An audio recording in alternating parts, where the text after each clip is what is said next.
శ్రీ బుచ్చిబా శివరాజు వెంకట సుబ్బారావు గారి సాహిత్య వ్యాసాలు 21వ భాగం 6-11-20 సినీ కవిత కావ్య ప్రశంస అనే హెడ్డింగ్లో సినీ కవితలో తీసుకొని కారులో షికారుకెళ్ళే పాల బుగ్గల పసిడి చాన బుగ్గ మీద గులాబీ రంగు ఎలా వచ్చనో చెప్పగలం. నిన్ను మించిన కన్నెలందరూ మండుటెండలు మాడిపోతే వారి బుగ్గల నిగ్గు నీకు వచ్చి చేరెను తెలుసుకో. తోడికోడలు సినిమా. నిలిచిన విను నీ బడాయి చాలు తెలుసుకో ఈ నిజా నిలిచి విను నీ బడాయి చాలు తెలుసుకో ఈ నిజా చలువరాతి మేడలోనే కులుకుతావి కుర్రదాన మేడ కట్టిన చలువరాయి ఎలా వచ్చనో చెప్పగలవా. కడుపు కాలి కష్టజీవు వడలు విరిచి గనులు తొలిచి చెమట చలువను చేర్చిరాళ్ళు తీర్చినారు తెలుసుకో. గాలిలోన తేలిపోయే చీర కట్టిన చిన్నదాన జిలుగు వెలుగుల చీర శిల్పం ఎలా వచ్చనో చెప్పగలవా. చిరుగు పాతల బరువు బ్రతుకలు నేతగాళ్ళే నేసినారు.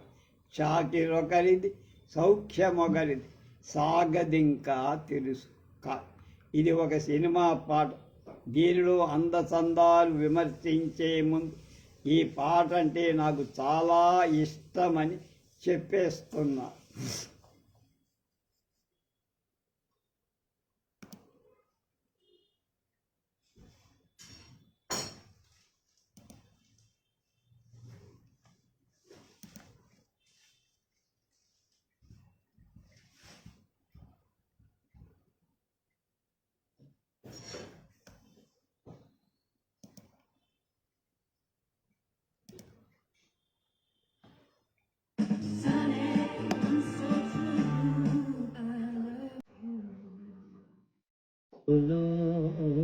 షికారుకెళ్ళే పాల బుగ్గల పసిదాన బుగ్గ మీద గులాబీ రంగు ఎలా వచ్చనో చెప్పగలవు. షికారుకెళ్ళే పాల బుగ్గల పసిదాన బుగ్గ మీద గులాబీ రంగు ఎలా వచ్చనో చెప్పగలవా. రంగలో మండు టెండలో మాడిపోతే రంగలో మండు టెండలో మాడిపోతే వారి బుగ్గల నిగ్గు నీకు వచ్చి చేరెను తెలుసుకో. కారులో షికారుకెళ్ళే పాల బుగ్గల పసిదేశాన నిలిచి విను నీ బడాయి తాలు తెలుసుకో ఏ నిజాలు.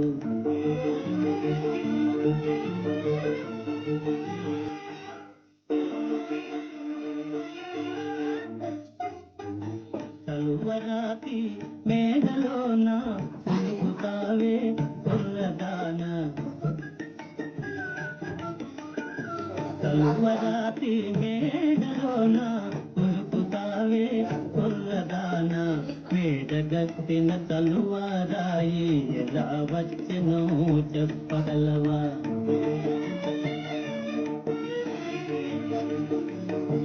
కడుపు కాలే కష్టజీవులు వడలు విరిచి గనులు తొలిచి కడుపు కాలే కష్టజీవులు వడలు విరిచి గనులు తొలిచి చెమట చలువను చేతిరాళ్లను తీర్చినారు తెలుసుకో. కారులో షికారుకెళ్ళే పాల బుగ్గల పసిదేశాన నిలిచి విను నీ బడాయి తాలు తెలుసుకో ఏ నిజాలు.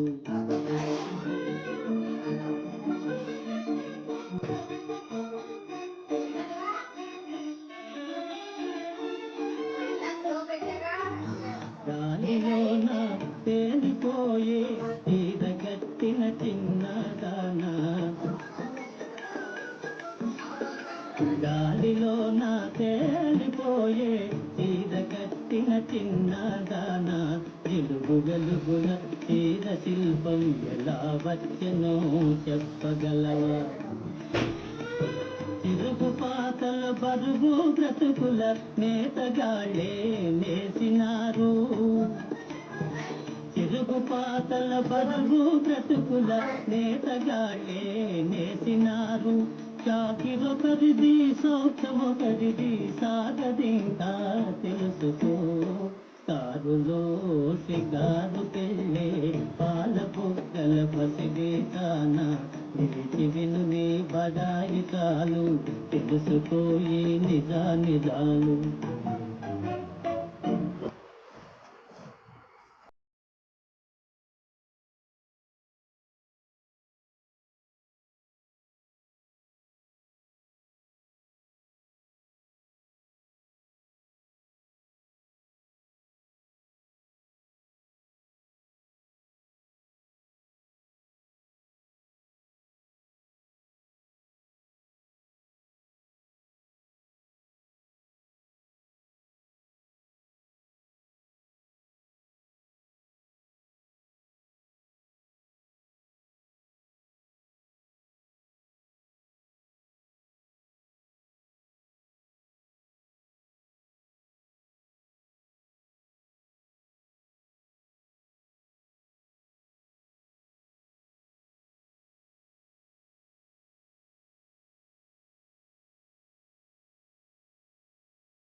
ఏంటి బ్రేక్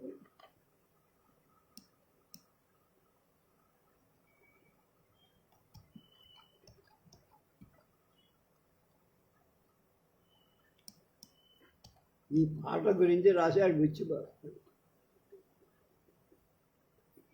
నేను పాడటం కంటే పాడి వినిపిస్తే బాగుంటుంది, లేకుంటే దీపాలు వెలిగిస్తాను. ఇది అవ్వాలి ఇప్పుడు.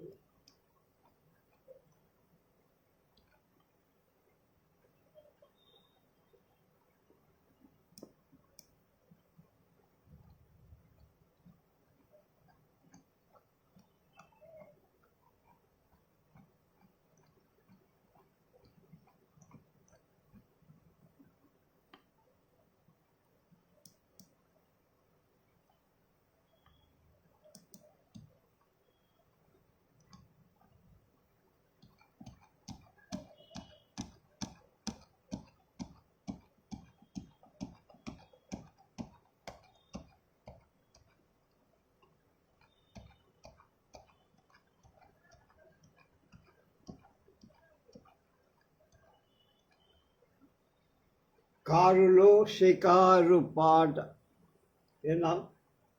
దీనిలో అందచందాలు విమర్శించే ముందు ఈ పాట అంటే నాకు చాలా ఇష్టమని నేను చెప్తున్నా అని బుచ్చిబాబు గారు అన్నారు.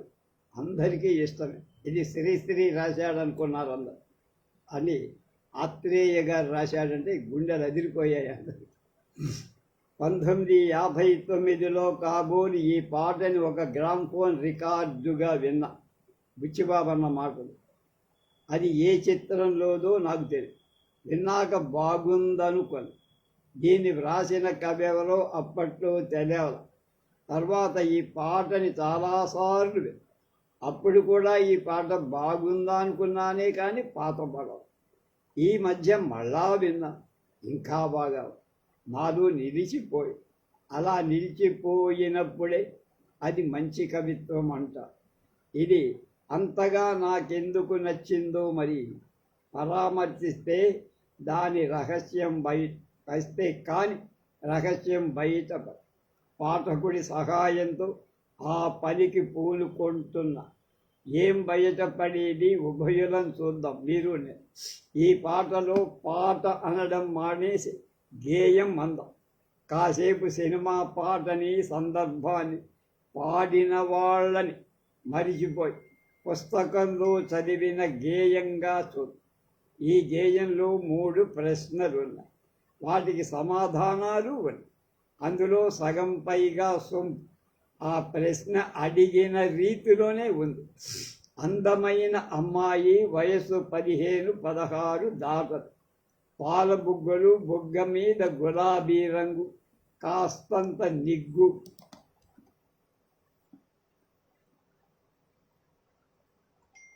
గాలితో తేలిపోయే చీర కట్టుకుంది. జిలుగు వెలుగుల శిల్పంతో కూడిన చీర. అమ్మాయిలో కాస్తంత బడాయి ఉంది, కులుకు అని. అందులో బహుశా రాజసులోచన అంటూ సుఖంగా నవ్వుతోంది.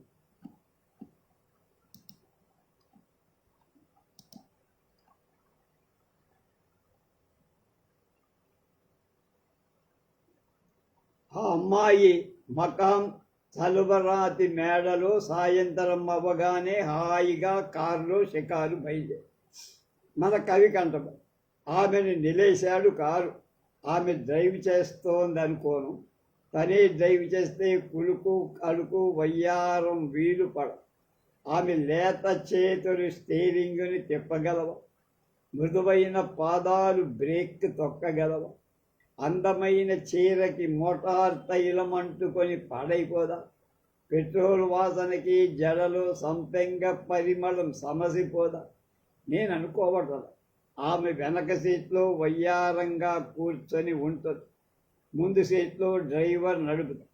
గాలిలోన తేలిపోయే చీర కట్టిన చిన్నదాన అని సంబోధిస్తాడు.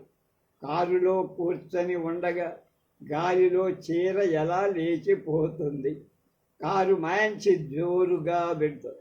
గాలికి ఆమె ముంగరులు అల్లల్లాడిపో, జుట్టు రేగిపోయే ప్రమాదం. అందుకని చీర కొంగుని తలపై కప్పుకొని ఉండాలి. ఆ కొంగు చివరి భాగం గాలి కిటికీలోంచి బయటపడి తేలాడుతూ ఉండాలి. కవి రోడ్డుకి అడ్డంగా నిలబడ్డా. డ్రైవర్ కారు నిలవక తప్పింది. ఆమె కారు దిగి నిలబడి చీర కొంగు జడ సర్దుకుంటూ ఉంది. డ్రైవర్ పక్క వీధిలో టీ కొట్టుకెళ్ళాడు. అప్పుడు అడిగాడు, ఆ బుగ్గ మీద గులాబీ రంగు ఎలా వచ్చిందో చెప్పగలవా అమ్మాయి? చెప్పగలవా అన్నది చాలా అందమైన ప్రశ్న. అందులో ఆప్యాయత ఉంది, కారుణ్యం, కాస్తంత వెటకాల. ఏ మారుమూలో ఉన్న అది పొగలా కమ్మేసే ఆరాధనా భావం వెనక మరుగుపడి, నిన్ను దేవుడు ఇంత అందంగా ఎందుకు పుట్టించాడు, నువ్వెందుకు ఇంత అందంగా ఉన్నావు అన్న ప్రశ్నలకి కావ్యరూపం. చెప్పగలవా అన్న ప్రశ్న. ఈ ప్రశ్నలో సమాధానం చెప్పు అనే ధ్వని లేదు. దానికి సమాధానం నీకు తెలుసా, తెలియదు పాపం అని, తాపం అనే భావం కూడా. నీకు తెలియదులే అనే జాలి ఉందట. ముందు ముందు తెలుసుకుంటావులే అనే ఆశ. ఒక రకమైన విశ్వప్రేమ ఇమిడి ఉన్న ప్రశ్న. మన కవి ఆ కన్యని ప్రేమించి నీ బుగ్గ మీద గులాబీ రంగు ఎలా వచ్చిందో అని ప్రశ్నిస్తున్నాడు అని అనుకోకూడదు. కవి సౌందర్యం ఎక్కడున్నా ప్రేమిస్తాడు. ఆ ప్రేమలో ప్రేమించిన దాన్ని తన సొంతం చేసుకోవాలని ఆరాధన వాంఛ లేదు. సూర్యాస్తమయ, తాజ్మహల్, కన్యాకుమారి వద్ద సూర్యోదయం అందంగా ఉంటుంది. వాటిని ప్రేమిస్తా. కానీ అవి నావి అనుకోవటం ఎలాంటిదో, ఆ కన్య పట్ల ప్రేమ, ఆ కన్య సమాజంలో సౌందర్యానికి ప్రతినిధి. ఆమె వెనక తరతరాల నాగరికత ఉంది. ఆ నాగరికత ప్రతినిధిగా నిలబడ్డ కన్య బుగ్గ మీద గులాబీ రంగు గురించి కవిలో కుతూహలం రేకెత్తి సమాధానం తెలిసి కూడా ఆ సమాధానం కన్యకి తెలియదు కదా అనే భావం పట్ల సానుభూతితో అడిగిన ప్రశ్న అది. అందుకే అందులో కరుణ రసం ఉందన్నాను నేను అంటాడు బుచ్చిబాబు. కవి అడిగిన ప్రశ్నలు, చెప్పిన సమాధానాలు ఎలాంటివో పరిశీలిద్దాం. నువ్వు అడిగిన ప్రశ్నలు ఒకటే, ప్రశ్నలు వేరు, వాడు చెప్పిన సమాధానం కరెక్టే కదా అంటాడు. ఎల్వి శ్రీరామ్ ఒక కాలేజీలో, వాళ్ళ కాలేజీలో ప్యూన్గా పనిచేస్తూ ప్రిన్సిపాల్గా ఉండేటువంటి ఎంఎస్ నారాయణ అట్లా ఉంది. అలా అనుకుందామా. మొదటి ప్రశ్న, బుగ్గ మీద గులాబీ రంగు ఎలా వచ్చి? సమాధానం, ఎందరెందరో కన్నెలు మండుటెండలో మాడిపోతే వాళ్ళ బుగ్గల నిగ్గు నీకు వచ్చి అలా చేరటంలో నిజాలు ఎలాంటివో తెలుసుకో. అంటే ఏమిటి? ఎందరెందరో కన్యలు ఎండలో కష్టపడి పనిచేసి మాడిపోయారు. ఆ కన్యల బుగ్గల నిగ్గు ఈ కారులో అమ్మాయి బుగ్గల మీదకి ఆ కన్యలు కష్టపడ్డారు, ఫలితం అనిపిస్తోంది ఈ అమ్మాయి. 1-2 సందేహాలే. నిన్ను మించిన కన్యలు అంటే అందులో ఈమెని మించిన కన్య చక్కదనంలోన, ధనమ, హోదాలోన, బలంలోన, ఎందులో ఈ కన్యను మించారు? అందులో స్పష్టం లేదంటాడు బుచ్చిబాబు. ఈమె కంటే అందమైన కన్యలు ఉండరు. బాగా ఉంటే ఈ కారు చక్కదనం, ఆ కష్టపడిన ఇల్లాలు కూతురికి అబ్బిందన్న తప్పే. ఈమె కంటే ధనం, అధికారం కలవాళ్ళ బాగుండరు. అవి ఉంటే, బాగా ఉంటే మండుటెండలో మాడి చావ. ఏ సమాధానము తృప్తికరంగా నిన్ను మించిన కన్యను అనటంలో ఇక్కడ సరైన అర్థం కుదరదు. ఇది దోషమంటాడు బుచ్చిబాబు. మొత్తం మీద కొందరు కన్యలు మండుటెండలో మాడిపోయాక వారి బుగ్గల నిగ్గు ఈ కారు కన్య బుగ్గకి వచ్చి అని ఒప్పుకో. కాయ కష్టం చేసిన వాళ్ళ శరీరాలు మృదువుగా, నాజూకుగా, సుకుమారంగా ఉండవే. చేతులు, చర్మం, వేళ్ళు దళసరెక్కుతాయి. వారి యవ్వనం ఇలా ఇస్తే గడిచిపోతుంది. వార్ధక్యం వచ్చి మీద పడుతుంది. కష్టపడి పనిచేశారు కనుక బుగ్గల మీద గులాబీ రేఖ ఎండలో వాడి విడిపడిపోతాయి. కష్టపడి కారు కన్య బుగ్గ మీదకి ఎగిరి వచ్చి చేస్తారు. కారులో కన్య ఏ పని చెయ్యదు, కష్టపడక్కల్లా. తల్లి ధనికుడు, లక్షాధికారై ఉంటాడు. ఇంత డబ్బు ఎలా సంపాదించాడో మనకు తెలియదు. కష్టపడి గడిచిన డబ్బా, బ్లాక్ మార్కెట్ వ్యాపారమా, పెద్దలు గడించి పడేసిన ఆస్త, ఇవేం తెలియదు మనకు. కూతురికి ఒక కారు కొని హాయిగా ఆమె షికారుడు. అన్నం తినేట చేతులకు, నాలుగు, నోటికి పని తప్ప మరే పని ఎర్రగదు. కాబట్టి ఈమె బుగ్గ మీద గులాబీ ఎక్కువ రోజులు పరిమళిస్తూ అని మన కవి భావం. కానీ ఇది పూర్తిగా నిజం కాదంటాడు బుచ్చిబాబు. కష్టించి పనిచేసిన యవ్వనం సమాప్తం అవ్వడం, నడి వయస్సు వచ్చినప్పుడు తప్ప. భౌగోళికమైన స్థితిగతులు, వంశపారంపర్యంగా వచ్చిన ప్రత్యేకమైన భౌతిక పరిణామాలు మినహాయిస్తే కాలం తెచ్చిన ఈ మార్పు అందరికీ కన్యలకి సమంగానే వస్తుందంట. స్త్రీలోనుడు, బ్రహ్మచారి, యవ్వన దశ, బ్రహ్మచారి ఇద్దరికీ నడి వయస్సు ఒకే సమయంలో వస్తుంది. బ్రహ్మచారిలో యవ్వన దశ పెరగదు కనుక కష్టపడి పనిచేసిన కన్యల బుగ్గలు, కారులో షికారికెళ్ళే కన్యల బుగ్గలు ఒకేసారి వాడిపోయి పెద్ద తేడా ఏం లేదు. అందుకని ఈ కవి చెప్పిన సమాధానం సంతృప్తికరంగా లేదుట. ఎవరికి? బుచ్చిబాబు. అతన్ని కారులో కన్య తండ్రి దొంగ వ్యాపారం చేసి డబ్బు గడించాడనుకుంది, పట్టుబడ్డాడనుకుంది, అతన్ని జైల్లో పెట్టు. ఆస్తి పోతుంది. అప్పుడు కారులో కన్య గతేయంగాను ఏ ఫ్యాక్టరీలోనూ చేరి కష్టపడి మండు టెండలో పనిచేసి పట్టబోసుకో. అలా పనిచేసినంత మాత్రాన ఆమె బుగ్గలో నిగ్గు వెంటనే నశిస్తుందా? వయసు మళ్ళాకనే అవడం మొదలెడు. కానీ ఒక విధంగా అవుతుంది. బొగ్గ మీద గులాబీ. యాడ్లీ కంపెనీ వారి టాల్కమ్ పౌడర్ క్రీమ్ వాడటం వల్ల ఏర్పడిన ఎర్ర గులాబులు, రెడ్ రోజెస్ అనే పేరు యాడ్లీ టాల్కమ్ పౌడర్ మార్కెట్లో కారులో కన్య అది వాడుతూ ఉండొచ్చు. తండ్రి తప్పిదం వల్ల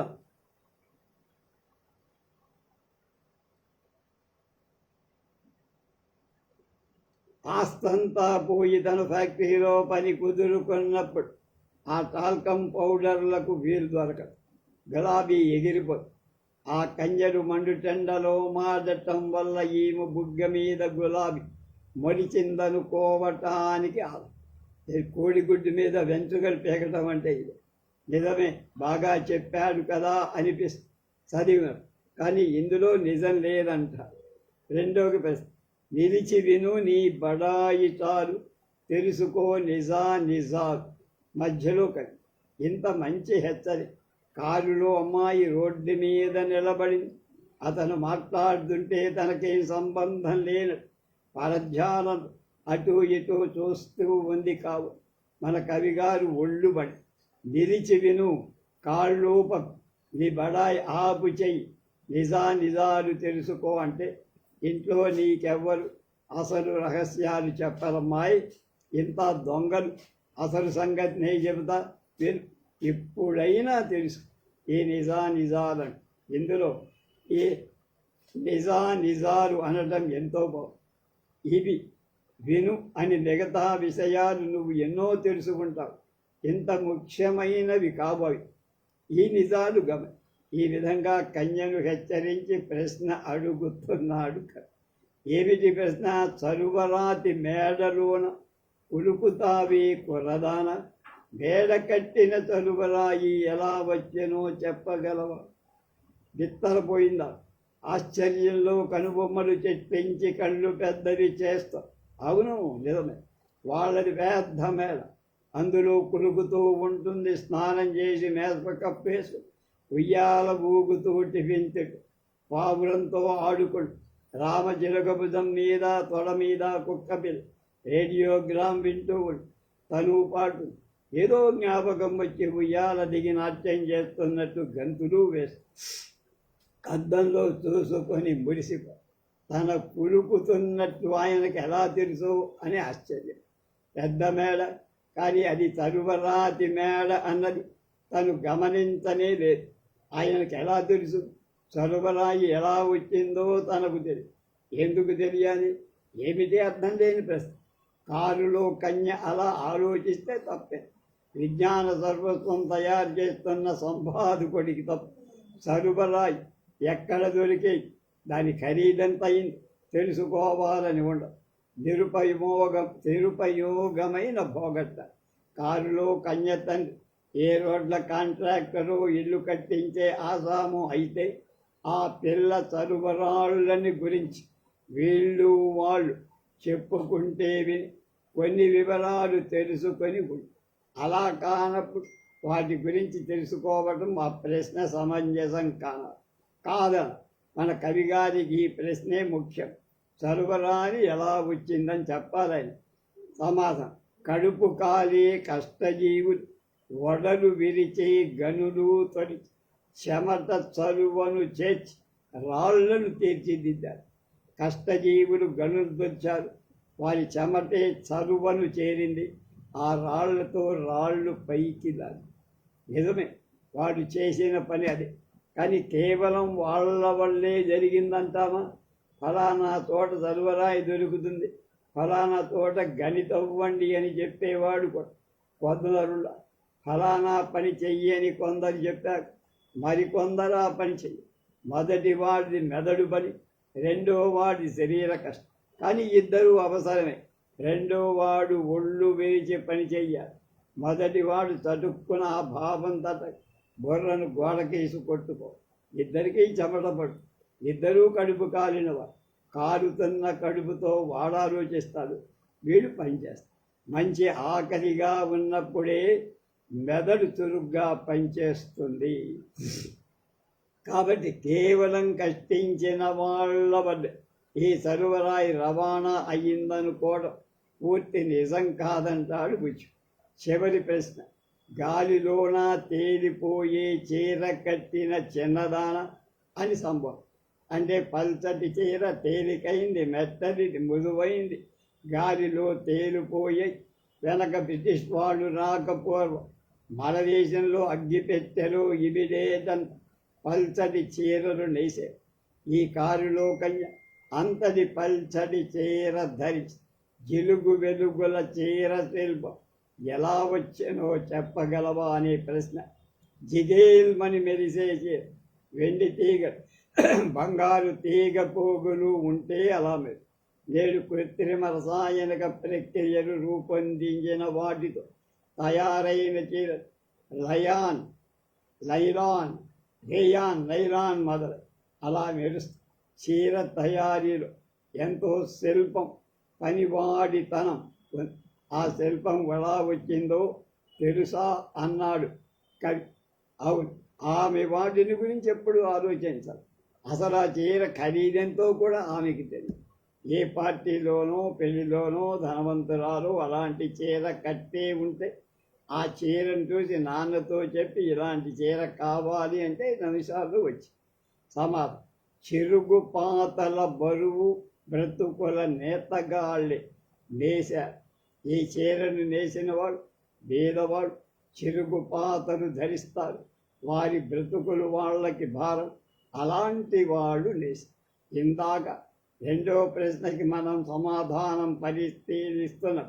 దొరికిన పొరపాడే మళ్ళీ ఇందులో కూడా ప్రత్యక్షమైంది. ఏమిటి? కోడిగుడ్డి మీద వెంట్రుకలు లాగే బుచ్చిబా. నేసిన వాళ్ళు చెరిగిన చొక్కాలు ధోవతలు ధరించేవాడు. కానీ ఆ చీరలో శిల్పం అంతా వాళ్ళదే అన్నది పూర్తి యథార్థం. బట్టకి పత్తి అవసరం, దాని ఉత్పత్తి పంపిణీ అంతా పెద్ద ఎన్నెన్ని దేశాల్లోనూ అది తయారై రవాణా అవుతుంది.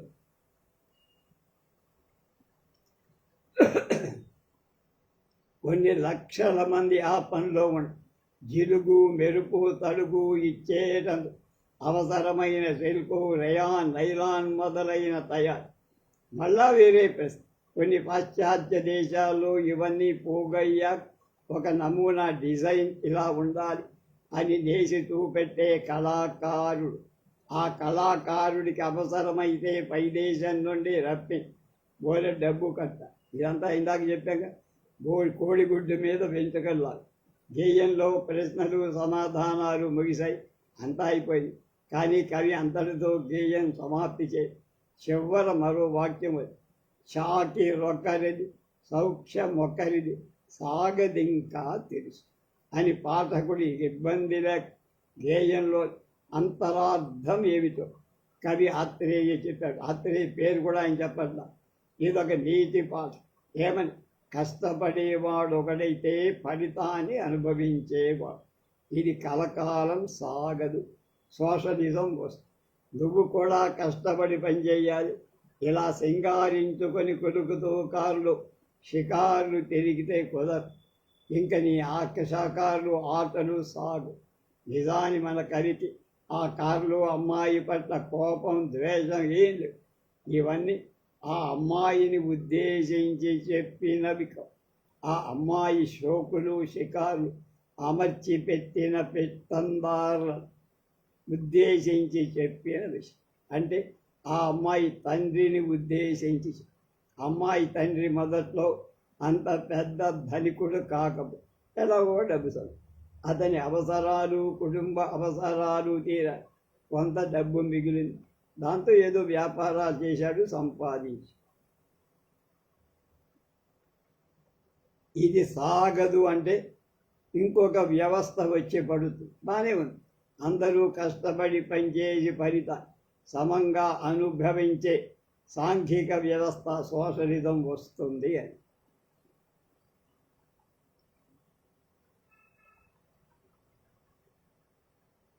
ఈ గేయం ఒక సామాజిక వ్యవస్థని పరామర్శిస్తుంది. కానీ సాధారణంగా మనం కవితలో వెతికే పరమార్థ చింతన సాక్షాత్కారం అతీంద్రియ జ్ఞానంతో ముడిపడ్డ మహదానందం ఇందులో దొరకదు. కవి ఆశించిన వ్యవస్థ సిద్ధించగానే గేయంలో పసపు విశ్వమానవుడిలో సదా నివాసం ఏర్పరచుకున్న జిజ్ఞాస తృష్ణ ఆశ మానవ మొదలైన వాటిని అంటిపెట్టుకున్న రసమంతగా పాఠకుడు నే పొందిన అనుభూతి విడిచే సినిమా పాటగా దీని ప్రభావం ఎలాంటిదో చూద్దామని పాడేవాడుంటారు. నేపథ్య వాద్యాలెన్నో ఉంటాయి. తెరపైన కథలో ఒక సందర్భంలో ఎవరో పాడతారు, ఎవరో నటిస్తారు.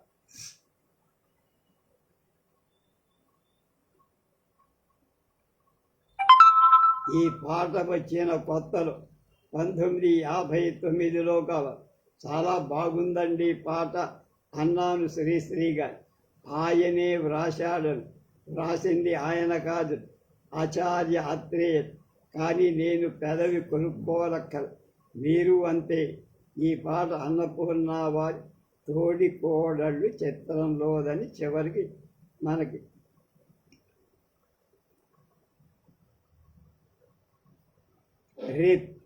ఆంగ్ల రచయితలపై సాహిత్య వ్యాసం.